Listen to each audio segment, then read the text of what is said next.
আজকে আমরা দেখব ওসিং কন্ট্রোল বক্স i60 কিভাবে পেগাসাস W1600 মেশিনে ইনস্টল করতে হয় বা লাগাতে হয়, এবং এই নতুন মোটর বা নতুন কন্ট্রোল বক্স লাগানোর সময় কি কি সমস্যা হতে পারে এবং তার সমাধান কি। তো আমি ভিডিওটা শর্ট করার জন্য, বেশি বড় না হওয়ার জন্য আগে থেকে এখানে যে মোটর বা যা কিছু লাগানো ছিল সেগুলো আমি খুলে রেখেছি। এখন দেখাবো যে এটা কিভাবে লাগাতে হয়।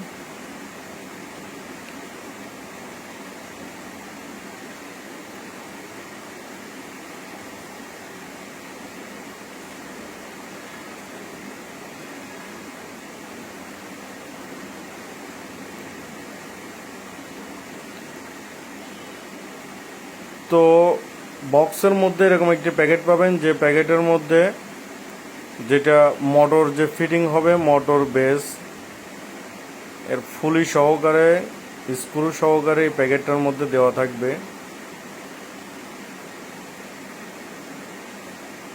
তো এটা হচ্ছে মোটরের কাবলিং বেস, এবং এটা হচ্ছে আমাদের মেইন শেপের সঙ্গে লাগবে। এর একটা গ্রুপ আছে, এটা হচ্ছে গ্রুপ। এই গ্রুপের মধ্যে মোটরের একটা কাবলিংয়ে গ্রুপ আছে, ওই গ্রুপটা এখানে লাগবে, এবং এই গ্রুপটাই শেপের যে গ্রুপটা আছে ওইখানেই বসবে। এটা দেখুন, এটা ওই দুইটার থেকে এই গ্রুপটা একটু ব্যতিক্রম। তো আমরা এটা, এই যে গ্রুপটা আছে শেপের যে গ্রুপটা দেখতেছেন, এই গ্রুপের সঙ্গে ওই গ্রুপটা মিল করি আমরা এটাকে লাগাবো। লাগানোর পরে এখানে 2.5 মিলি এলকে স্ক্রু, এগুলো আমরা টাইট করে দিব।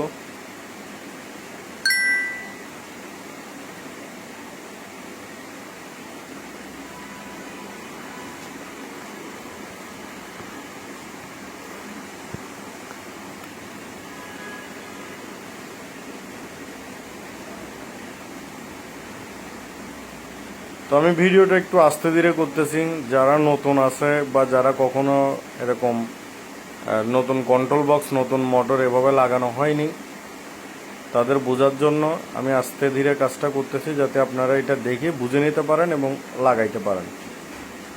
আশা করছি সবার ভালো লাগবে ভিডিওটা। যদি ভালো লাগে অবশ্যই সাপোর্ট করবেন। আর আমাদের ভিডিওগুলো যেখানে যেখানে শেয়ার হয় সেখানে সবাই কমেন্ট করলে সেই কমেন্টগুলো পায় না। দয়া করে ভিডিওটাতে ক্লিক করে আমাদের পেজের ভিডিও নিচে কমেন্ট করুন।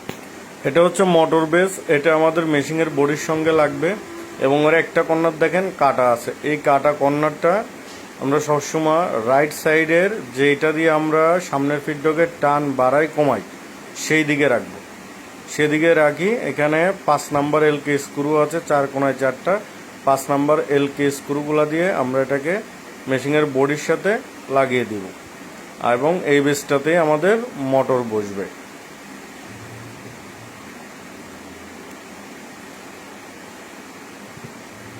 তো আমাদের ভিডিওগুলো যদি ভালো লাগে অবশ্যই আমাদের পেজটিকে ফলো করে দিবেন, লাইক করবেন, আপনাদের মতামত জানাবেন,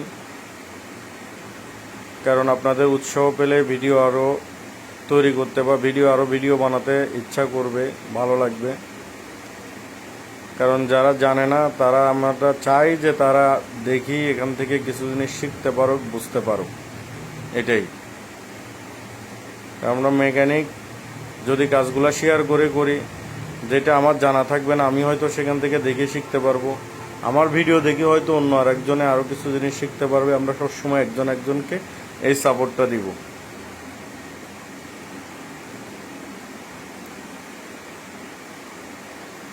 এবং এটা মোটরের স্ক্রু অবশ্যই আমাদের 4টা স্ক্রু খুব ভালোভাবে লাগাতে হবে, এটা অবশ্যই খেয়াল রাখতে হবে।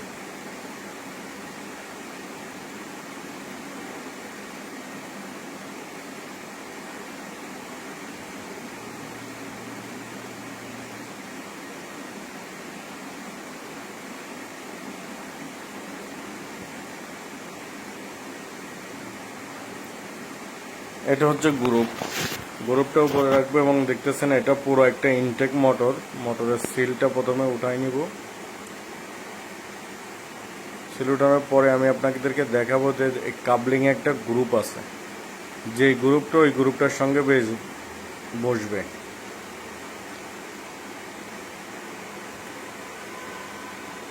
এই যে দেখুন এখানে গ্রুপ আছে, দুই সাইডে দুইটা, আর দুইটা সমান, আর দুইটার মধ্যে কোনো গ্রুপ নেই।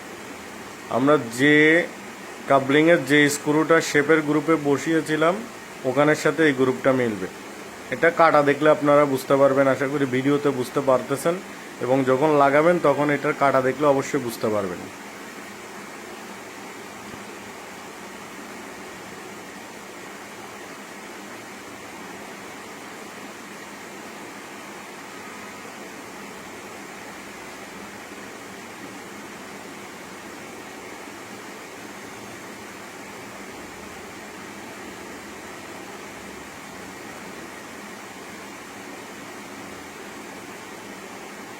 তো অবশ্যই ভিডিওটা ভালো লাগলে অবশ্যই আমাদের পেজটিকে লাইক ফলো করে দিবেন, এবং আপনাদের মতামত অবশ্যই কমেন্ট করে জানাবেন।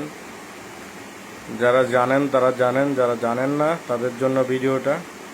আশা করছি এই ভিডিওটা দেখলে আপনি হোসিংয়ের কন্ট্রোল বক্সগুলো ইজিলি লাগাইতে পারবেন। তো এই সাদা স্ক্রুগুলো হচ্ছে 4 মিলি এলকি স্ক্রু। আমরা 4 মিলি এলকি স্ক্রুগুলো মোটরের সঙ্গে লাগাই দিব। মোটর এবং বেস দুটাকে ধরে রাখবে এই 4 মিলি স্ক্রুগুলো। অবশ্যই স্ক্রুগুলো কোনা কোনা লাগাই, তারপরে টাইট দিব। একসাথে টাইট দিব না একটাকে, সবগুলো একসঙ্গে লাগিয়ে কোনায় কোনায় টাইট করে দিব।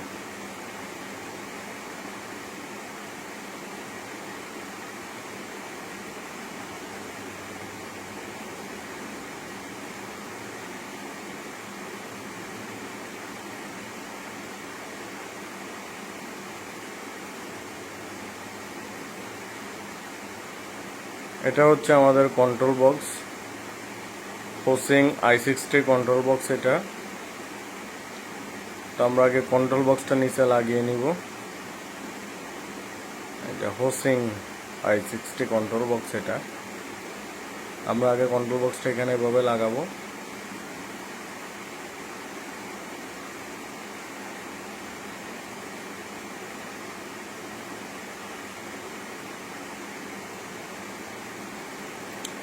প্রথমে আমি যে জ্যাকটা লাগাচ্ছি এটা হচ্ছে কন্ট্রোল বক্সের পাওয়ার জ্যাক, এসি পাওয়ার। এরপর হচ্ছে মোটরের জ্যাক থাকবে দুইটা, একটি লাগালাম, এখন আরেকটি লাগাবো মোটরের জ্যাক।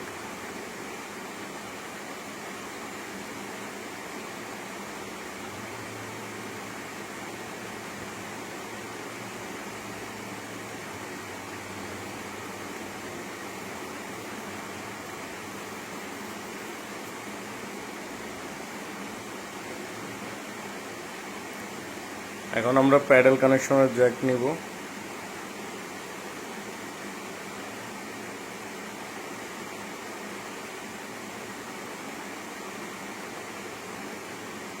তো আমার এখানে আগে থেকে হোসিংয়ের একটা অনেক পুরাতন ওল্ড মডেলের একটি কন্ট্রোল বক্স লাগানো আছে। এটা বেশি সমস্যা করতেছে, এটা অনেকবার রিপেয়ার করা হয়েছে, তো যার কারণে আমরা এখন নতুন কন্ট্রোল বক্স লাগাচ্ছি।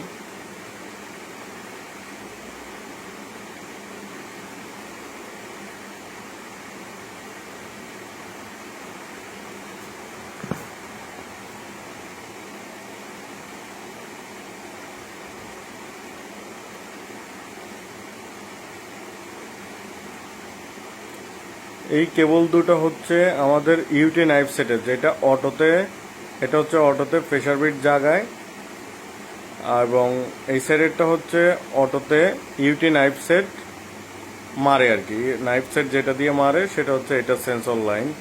তো এই সেন্সর লাইনগুলো আমরা লাগাবো, কিন্তু আমার কাছে সেন্সরের জ্যাক নেই। তো সেন্সরের জ্যাক যেহেতু নেই সেহেতু আমি তারগুলোকে এইভাবে বানিয়ে নিছি, মাথার মধ্যে পিন লাগিয়ে নিছি। অবশ্যই এটা ওয়্যারিং করতে হবে খুব সুন্দর করে, এটা আমি করব, আপনারা দেখতে থাকুন, আমি দেখাবো। এটা হচ্ছে প্রেসার বিটের। তো প্রেসার বিটের লাইনটা আমরা দিব হচ্ছে এখানে, এটা হচ্ছে প্রেসার বিটের লাইন।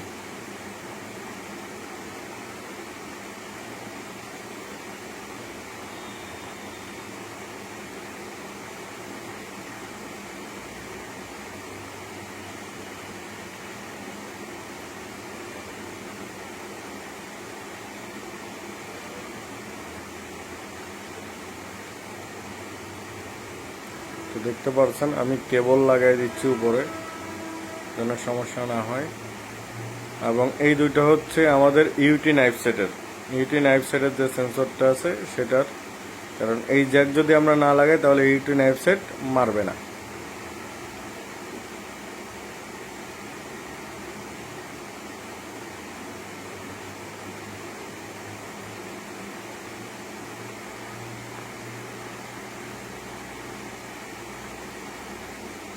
তো দেখুন আমি ওয়ারিং করে দিয়েছি। এটা প্রেসার বিটের লাইন, এটা হচ্ছে নিচেরটা হচ্ছে ইউটি নাইফ সেটের লাইন। এই জ্যাকগুলো যদি আপনাদের কাছে থাকে তো ভালো, যদি জ্যাকগুলো না থাকে অবশ্যই লাইন এভাবে বের করে নেবেন। অবশ্যই কন্ট্রোল বক্সের মধ্যে জ্যাক পাই যাবেন, কিন্তু আমার এখানে আগে থেকে যে সেন্সরগুলো লাগানো আছে এটা ওটার সঙ্গে মিলবে না। ওটা মিলাইতে গেলে ওইখানে জ্যাকটা লাগায় আবার তার কাটিয়ে আমার থেকে জোড়া দিতে হবে, তাই আমি এভাবে লাগিয়ে দিয়েছি।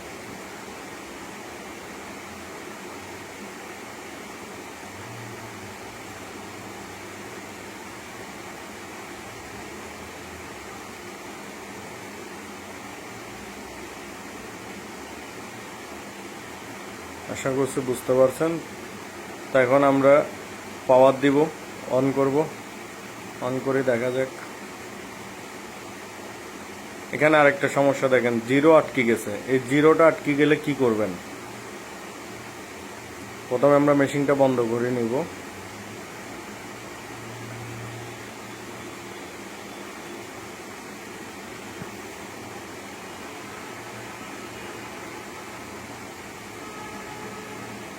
মেশিনটা বন্ধ করে পি বাটন চাপি ধরে মেশিন অন করব।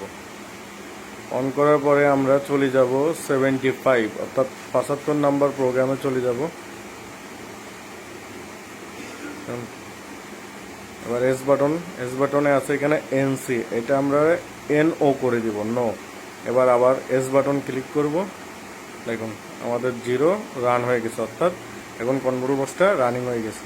এখন মেশিন চলবে। দেখুন এখন নিডেল প্রতিবারেই আপ স্টপে থামতেছে, কিন্তু আমাদের রানিংয়ে মাঝখানে থামবে এবং যখন ফিনিশিং হবে তখন আমাদের আপ স্টপে থামবে। এটার জন্য আমাদের এই নিডেল পজিশন বাটনটা অফ করে দিতে হবে, এটা অন করা ছিল।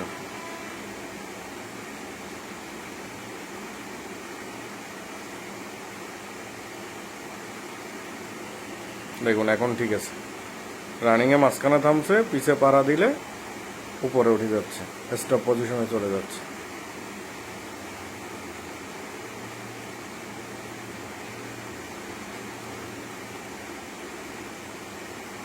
এখন আমরা অবশ্যই মোটরের কভারটা লাগিয়ে দিব।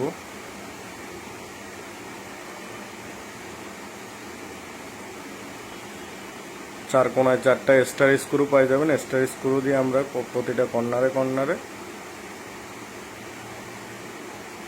কভারটা লাগিয়ে দিব, অবশ্যই লাগিয়ে দিব, কারণ এই কভারটাই আমাদের মোটরকে বেশিরভাগই সেফটি রাখবে।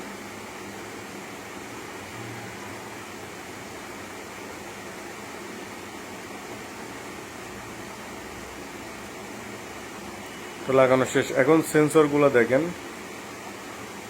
যে আমাদের সেন্সরে লাইন আসছে কিনা, সেটা আমরা কিভাবে চেক করব। প্রথমে এই যে পিছে পাড়া দিলে প্রেসার বোর্ডে সেন্সরের লাইট জ্বলতেছে, অর্থাৎ প্রেসার বোর্ডের লাইনটা পাওয়া গেছে। এখন সামনে চালায় পিছে চাপ দিলে এই যে নাইফেরটাও পেয়েছে এবং প্রেসার বিটেরটাও পেয়েছে, কারণ নাইফের সেন্সরের লাইটও জ্বলতেছে, প্রেসার বিটের লাইটও জ্বলতেছে, অর্থাৎ আমাদের কানেকশন দেওয়া ঠিক আছে।